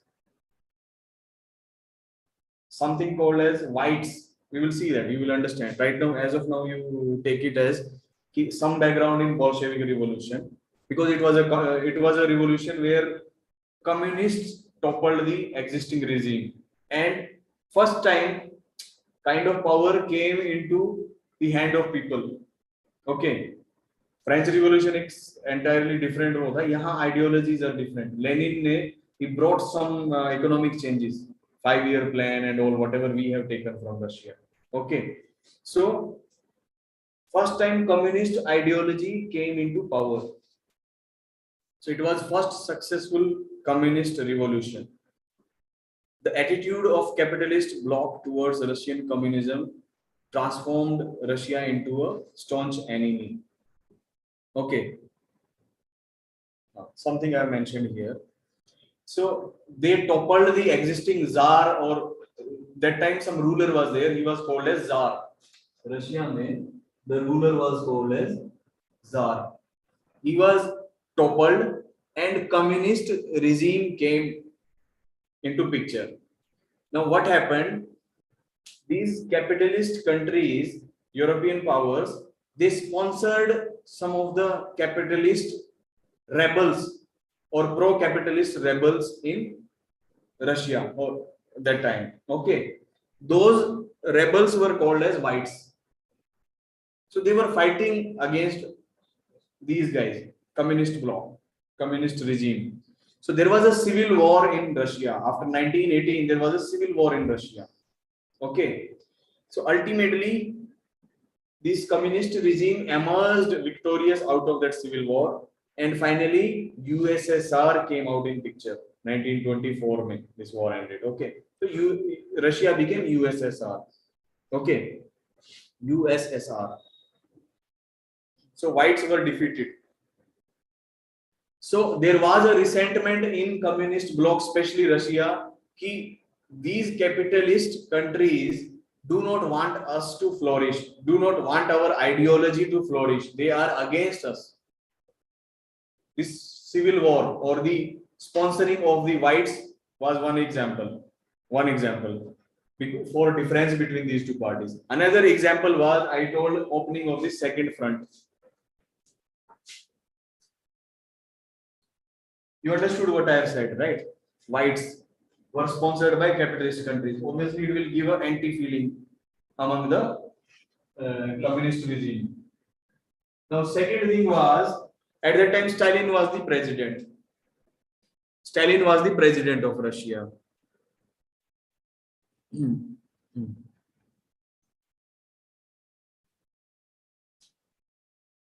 Okay, that will be the next point. I'll explain it. Another point is policy of appeasement. You see, right from starting, we are seeing Hitler and Mussolini and General Tojo were erected by the Western powers against communism only. So it gave a sense of or a feeling of alienation or a feeling of resentment. You are standing these people against me. Okay, so communist bloc was antagonized by this thing. Okay, so when Molotov Pact was signed between Hitler and Russian, this thing, so they were antagonized. Capitalist countries were shocked. So their reaction also sent a wrong signal to Russia. Okay, so these are the reasons we are mentioning. In spite of huge differences, they fought together because that was the compulsion of the war. But ideologically, they were not together. That was the compulsion of the war that they have to fight together.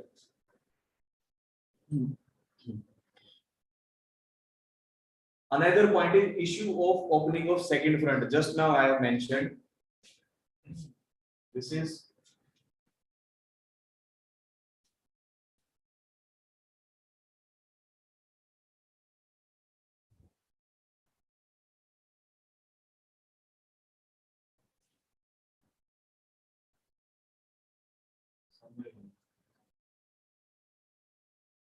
Poland is a.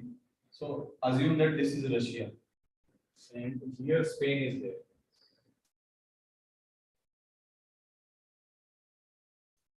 Again, this is second front.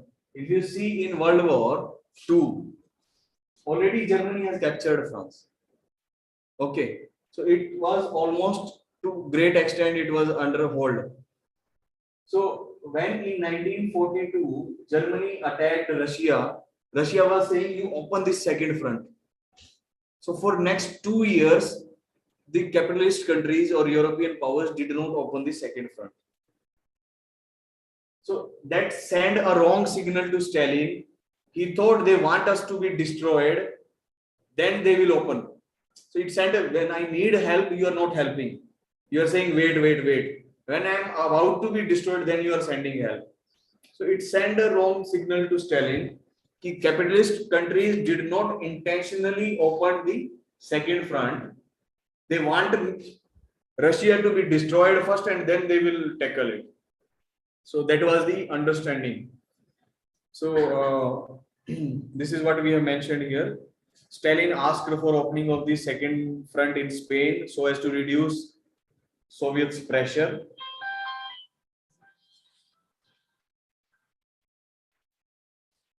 One minute.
Very urgent. Okay, so there was.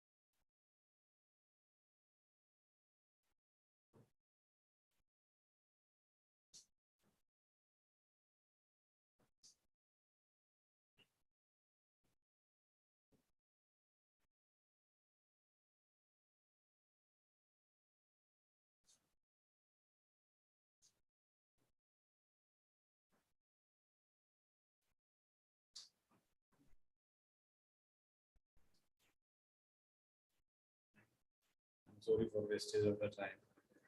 Boli. Okay. So what we have done? Cold War second front. So it was not opened at the time when Stalin wanted it. Okay. So there was a resentment among that. So the gap started spreading there onwards. So two blocks fighting with each other. So after Hitler's invasion, all the story, same story it is written here. Front was opened after a delay of 2 years. So delay was considered as a deliberate delay or intentional delay. Stalin was convinced that delay was to ensure the demise or destruction of communism or the communist bloc. The expansion of Soviet in Europe at the end of the World War II, I was telling, Soviet was expanding towards western side. German forces were already retreating.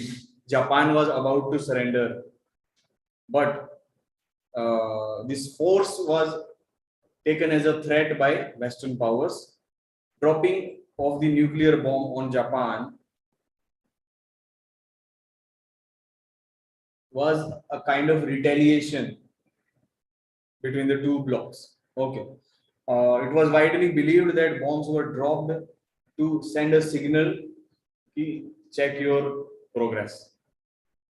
So all these factors ultimately contributed in the Cold War, contributed in the silent conflict that happened after World War II. Soviet leadership.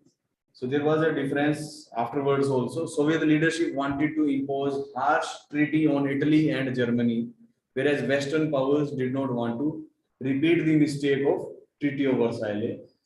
So it was not agreed whatever Soviet proposed. So that also was taken as a sense of ignoring or some kind of ignorance towards communist bloc. So ultimately the differences emerged to that extent. So there was a Cold War between the two blocs. Cold War basically happened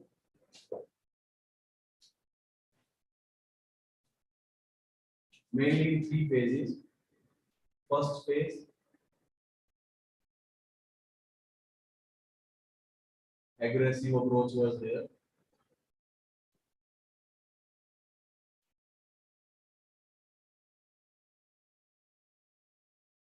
Second phase,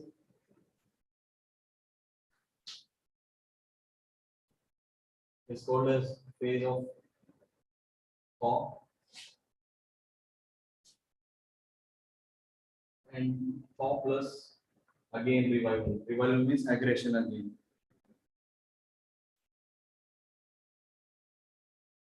Third phase, detente. Detente means peace. Thaw means slow down. Detente means peace. And then after this, again, once the revival of Cold War happened, this was up to 1953, 1953 to approximately 61, 62, and then 1961, it is the, and during 80s, this revival, Afghanistan issue and all those issues came. Okay. And then finally, ultimately, disintegration of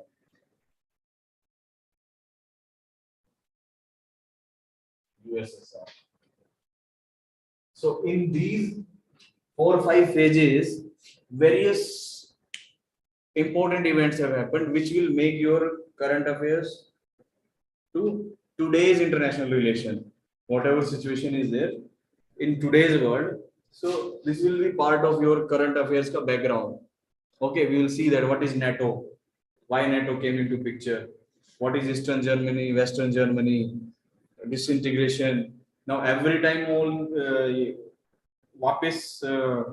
all these whatever happened during these years, whenever any conflict happens, new conflict happens, all these things are repeated.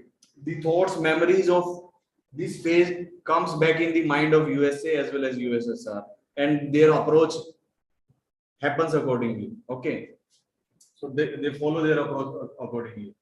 So first phase, let us try to do that. Immediately after World War, I will not start first phase. Let us understand first what has happened. We'll prepare the background of this World War. So immediately after World War, one conference was called, which is called as Yalta Conference.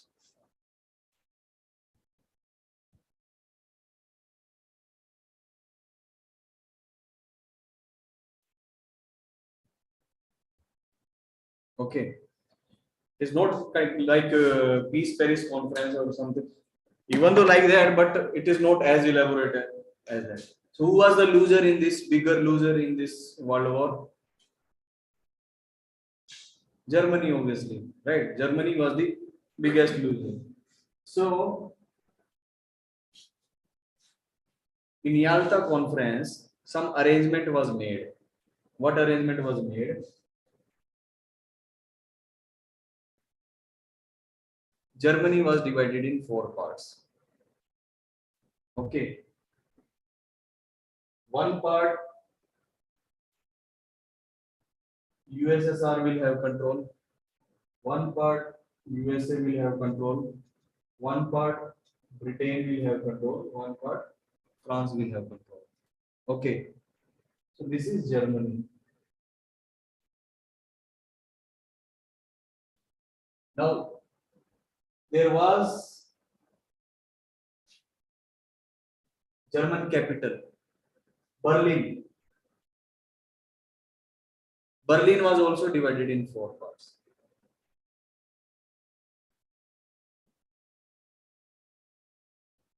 USSR, USA, Britain. Okay, so you see, Germany as well as Berlin, some portion of these areas are coming under communist bloc. Rest of the portion is coming under capitalist bloc. Okay, so there is bound to be a conflict. Okay, so now we have seen already differences were there during World War One. I'll just give you the background. What happened in first phase? Aggressive speeches were coming from both the sides. Here, somebody from Britain will say the Iron Curtain has come down, and from that side they are not allowed. There are dangerous powers or something like that. Aggressive speeches are coming. Then other side also it is coming. We will come together against capitalism and will fight against capitalism. All of the countries, satellite nations, and everybody should come together. Like that, speeches were coming from Stalin side and that side, Winston Churchill or that side. Okay. Then it was understood that the ideology of communism, everybody is right, everybody has right on the resources. These kind of ideologies flourish only when economic adversity is there or bad situation is there. When everybody has money, that kind of ideologies and theories will not come. Okay, so what these Western powers thought, we will develop the area. We will, if the money will be there with the people, they will not be trapped, or the nations will not be trapped under the communist ideology. So what they did, whatever area was under their control, they started giving financial aids, money for the development. So what happened?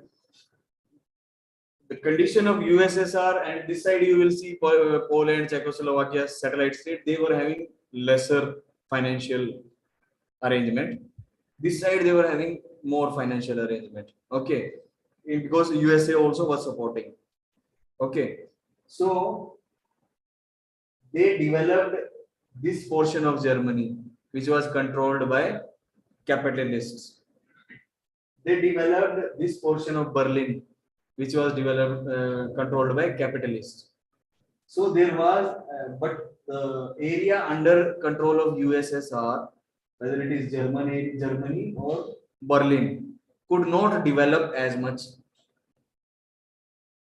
as compared to this area. So here a lot of prosperity was there, here a lot of adversity was there. So this arised a sense of insecurity in USSR. So USSR blocked Berlin. It did not allow these countries to come in. This is called as Berlin blockade. Okay. So what happened? I am not telling about the dates. We will see date wise what has happened. Just broadly, I am telling what happened. So Berlin was blocked by USSR because if they will keep on developing it, ultimately there will be resentment in my people. You see, all of this area, USSR, all of this area is not as rich, and in this an island kind of area is very rich, and its own area, Berlin, is not rich again. So there will be sense of resentment among the people. Okay. So what USSR did? Blocked. It's called as Berlin blockade. So no movement of truck or any goods or anything was allowed. So what USA and all they did in their controlled area, they dropped goods or services, whatever things were there through air. They started doing that. Okay. And ultimately, after some time, this blockade was removed because of pressure put. When this blockade was removed, it was understood that such situation could have worsened. They have blocked us. It could have been a military conflict also. So there should be a joint military or joint military arrangement. So by this event, NATO came into picture. 1949 when NATO was formed to counter such situation in future. Okay. So I don't want to start it now somehow because half में छोड़ के मजा नहीं आएगा. We will complete it, then only it will be better. So initially some statements, anyways I'll do it. Then next time also we'll see. First 2-3 slides we'll see. So 1945 to 53 was the first phase of Cold War. During this phase, it was one of the most aggressive stage में था. Intensification of hostilities were added up, or fuel was added up by very intense speeches or very hostile speeches by the leaders, both sides. So first speech was given by Stalin, 1946 May. Stalin called all the communist countries to get together and get ready for a communist revolution in the world. Just an aggressive speech. Okay, and he promised that I'll give you full support. You revolt against capitalism, I'll give you full support. Okay. So in reaction to that, Winston Churchill, who was at the time leader of opposition, He said in the parliament that an iron curtain, if you see the map, Italy is here, and for example, here Germany, Russia, other countries, ये Baltic Sea है. Here one place which is called as Stettin. Okay, Italy का one place it is called as Trieste. What he said, an iron curtain has come from Stettin to Trieste. Means between this block and this block there is one blockage. So it is called as iron curtain speech of Winston Churchill. So what he said, an iron curtain has descended from Stettin to Trieste. Okay. So it means there is some power which is blocking us. So Winston Churchill, leader of opposition, he gave a speech. Hostility is still going on in the world, and whatever he has said. So basically, it is called as Iron Curtain speech. It was a furious speech against communism. Well, first Stalin said something, then Winston Churchill said something. So they were spoiling the environment of the world, and he called upon the Western capitalist nations to come together to fight a final war against communism. So that side also they are saying you fight against capitalism. This side also saying final war against communism. Then at that time a civil war broke out in Greece. So one side capitalist bloc, other side communist bloc. So initially Britain was leading the capitalist bloc, but after some time Britain felt exhausted. They said the USA should take care of the capitalist bloc. Now USA came into picture. Okay, so 1947 May, Truman Doctrine. Harry S. Truman was the president of USA. He brought a doctrine or a proposal which is called as Truman Doctrine. As per that, what was the arrangement? Till now, USA was kind of isolated, sitting away from everybody. So USA abandoned the policy of isolation. Now USA will actively participate along with the capitalist bloc. Okay, USA will participate with the European capitalist bloc, and he participated in the Greece civil war also. USA participated in the Greece civil war also. In the same league, some of the plans were brought. What was the plan? This is called as Marshall Plan. In Marshall Plan, same thing, whatever I have told, कि communism will thrive only in adversity. If we provide economic aid, financial aid, and develop the area, there will be no communism. So the money was, or financial aid was planned under Marshall Plan to the German areas controlled by capitalist bloc. Okay. So the threat of communism has to be countered. Then capitalist economies should grow rapidly. For revival of European economies, European Recovery Program was formulated in 1947 June, whose financial aid was provided to European nations for next 4 years, next few years. And but Eastern European nations, which were coming under the influence of Soviet, they were not allowed to access this aid.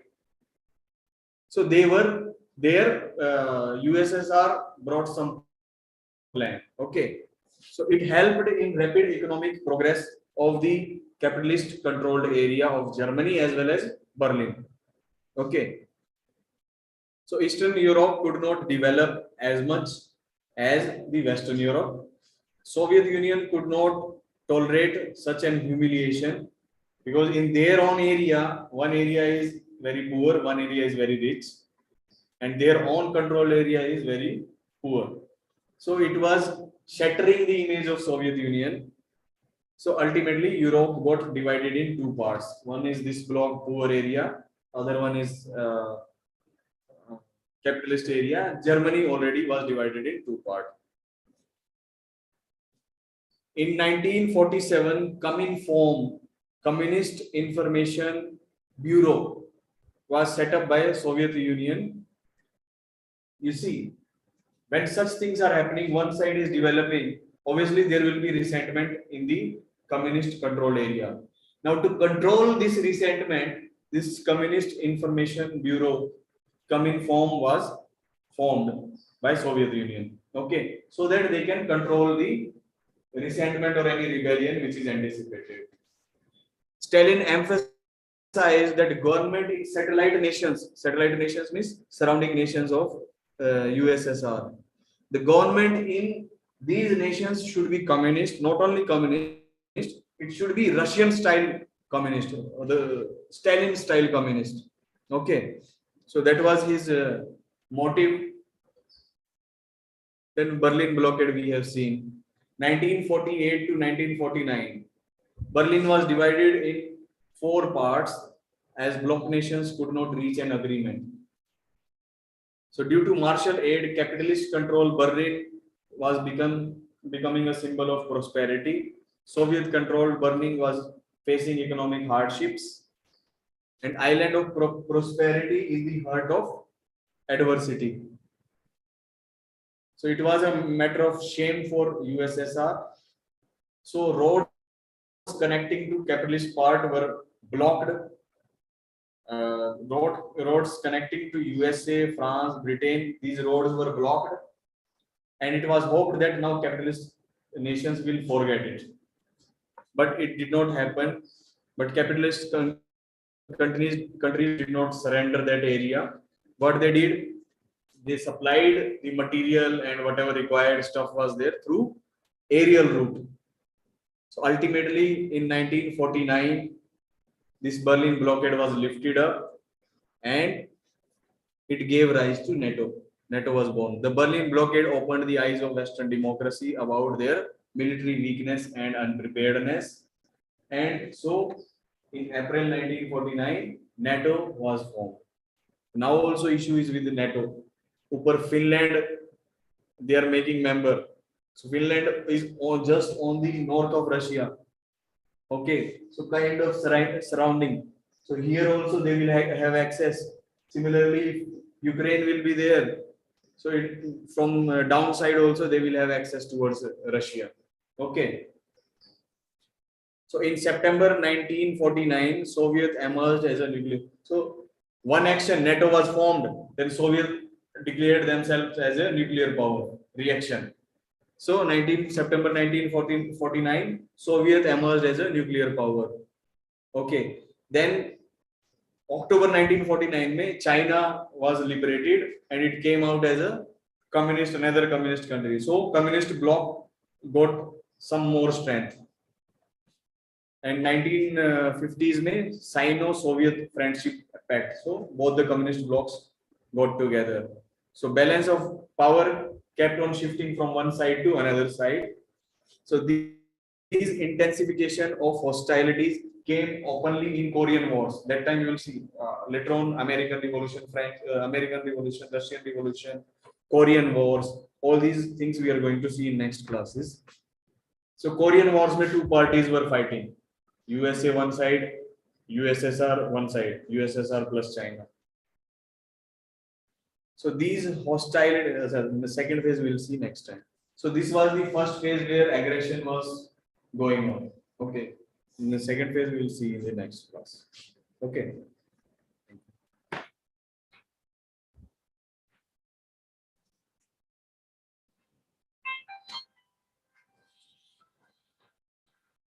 Hello.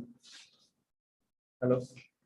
हाँ मुकेश, ये उधर ये cardiology ward है ना, cardiology में cabin number 1 है, श्रीनिवास भी आया हुआ है।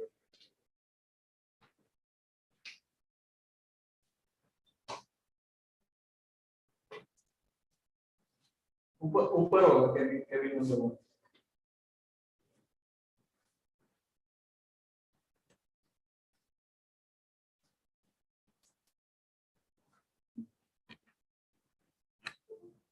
Thank you.